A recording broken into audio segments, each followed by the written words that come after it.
তার জন্য অপেক্ষার উত্তেজনা নিয়ে লক্ষ লক্ষ উন্মত্ত অধীর ব্যাকুল বিদ্রোহী শ্রোতা বসে আছে ভোর থেকে জনসমুদ্রের উদ্যান সৈকতে।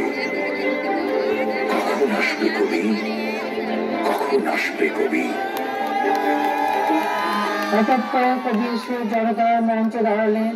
তখন পলকে দারুণে ঝলকে তরিতে উঠিল জল, হৃদয়ে লাগিল দোলা, জনসমুদ্রে জাগিল জোয়ার, সকল দুয়ার খোলা।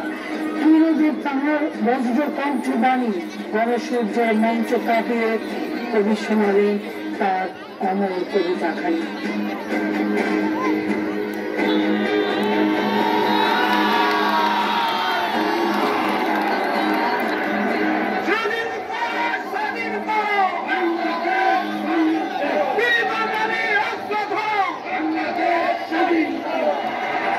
যদি একটা গুলি চলে আর যদি আমার লোককে হত্যা করা হয়, তোমাদের কাছে আমার অনুরোধ রইল, প্রত্যেক ঘরে ঘরে তুর্ক করে তোলো।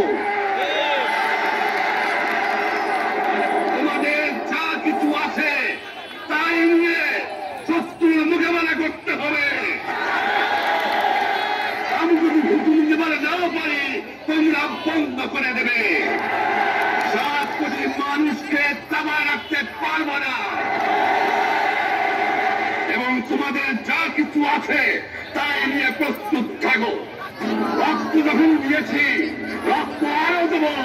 এই দেশের মানুষকে মুক্ত করে ছাড়বো ইনশাআল্লাহ। এবারে সংগ্রাম আমাদের মুক্তির সংগ্রাম, এবারে সংগ্রাম স্বাধীনতার সংগ্রাম।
ধন্যবাদ।